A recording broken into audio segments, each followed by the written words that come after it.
Hello, Father Peter back again. We will focus today on Lecture 1, Father, Gods, and Rulers in Ancient Greece and Rome. We will begin our study with how the ancient Greeks and Romans understood fatherhood in their mythology, and how they conceived of fatherhood with respect to their country and rulers. The subsequent two chapters will then contrast the Greek and Roman concept of fatherhood with the biblical understanding of God as Father. First, we will focus on the Greek concept before reflecting on the Roman understanding. God and rulers as fathers in ancient Greece. Part 1. According to Homer, all the gods acknowledged Zeus as their father. Book 2 of the Iliad reads, "All the gods together rose from their seats before the face of their father," that is Zeus.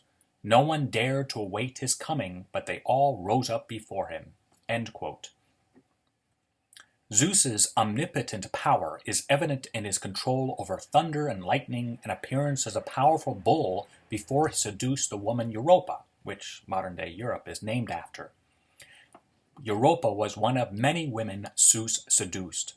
The history of this father of the gods is quite relevant, as we will see later. Zeus was the youngest child of the Titan Kronos, who ate his children upon their birth.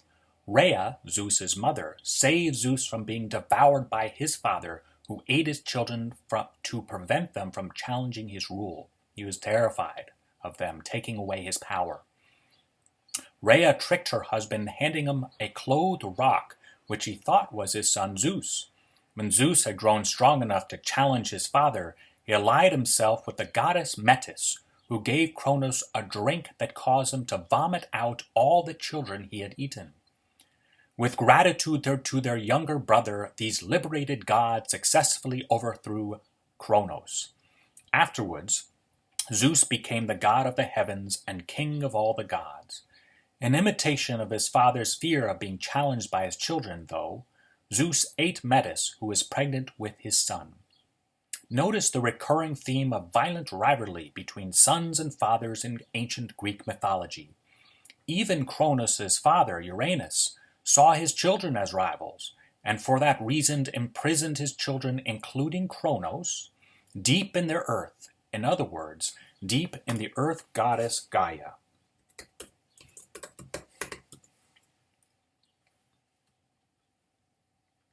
Gaia, in pain in having her children thrust inside of her, gave Kronos a knife to use against his father. In attacking his father, Kronos castrated him, and then threw his father's testicles into the sea. Quite gruesome. In the Odyssey, Homer, through the character Philoctetes, describes Zeus as a violent, uncaring, wrathful father who is greatly feared. He writes, "Father Jove," that is Zeus, "of all gods you are the most malicious. We are your own children, yet you show us no mercy in all our misery and afflictions." This despotic understanding of Zeus as the principal father influenced how Greeks understood fatherhood among men. As the Greek Stoic Epictetus explains, quoting a poet, "I must not, even if a worse man than you should come, treat a father unworthily, for all are from paternal Zeus." In his advice to sons, Epictetus emphasizes the despotic character of fathers traceable to Zeus. So this is the advice that Epictetus gives to his sons. After this, remember that you are a son. What does this character promise? To consider that everything which is the son's belongs to the father, to obey him in all things, never to blame him to another, nor to say or do anything which he does him injury, to yield to him in all things, and give way, cooperating with him as far as you can. Epictetus was a Greek Stoic who lived from 55 to 135 AD, and all of his advice is based on his understanding of Zeus, important characteristics of Zeus. Earlier, Aristotle lived from 384 to 222 BC. Aristotle likewise traced the father's role back to Zeus's despotic kingship. In Book 1 of his Politics, Aristotle associates fatherhood with monarchy, but in respect to his children and not to his wife. Aristotle writes, "The rule of a household is a monarchy, for every house is under one head, whereas constitutional rule is a government of free men and equals." A few sections later, Aristotle further explains that respect to his children, a father is to rule as a monarch. However, with respect to his wife, a father is to rule with constitutional rule. Part 2. God and rulers as fathers in ancient Rome. The Romans identified many of their gods with the gods of the Greeks. For example, the Greek god Zeus was identified by the Romans as Jupiter, also known as Jove. Although, like the Greeks, Romans considered Jupiter their principal god, they were also especially devoted to Mars. Mars is the god of war. This devotion to Mars provides a contrast with the central city-state of the Greeks, Athens, whose chief goddess was Athena, goddess of reason and daughter of Zeus. In Roman mythology, Mars, by raping the Vestal virgin Rhea Silvia, fathered two sons, Romulus and Remus. After giving birth to the twins, Rhea abandoned them by placing them in a vessel on the Tiber River. Upon being washed up on shore, the twins were adopted by a she-wolf. When they grew up, the twins left the she-wolf and set out on their own. Working together, the two brothers founded a city. Tension, though, arose between them, causing Romulus to murder his brother Remus. Romulus then named the city after himself, which, according to legend, is the origin of the word Rome. Romulus, who reflected the terrifying fatherhood of Zeus, was revered by the Romans. According to the ancient Roman writer Quintus Aeneas, he lived from 239 to 169 BC, there was even a practice among the Romans, when grieving for a recently deceased king, to honor him by comparing him to Romulus with the words, "O Romulus, godly Romulus, what a guardian of your country did the gods beget you! O father and begetter, O blood sprung from the god!" They used to call those whom they had lawfully obeyed not lords and masters, nor yet again kings, but guardians of their country, yes, and fathers and gods.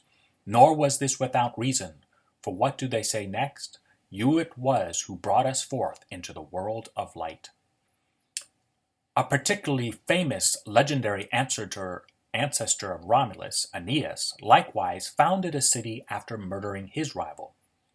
The city Aeneas founded, Laminium, preceded, and in mythology, prepared for Rome's founding.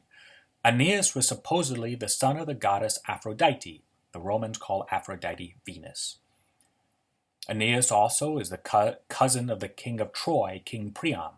After Troy fell during the Trojan War, Aeneas fled with his father Anchises, representing tradition, on his back to Italian lands.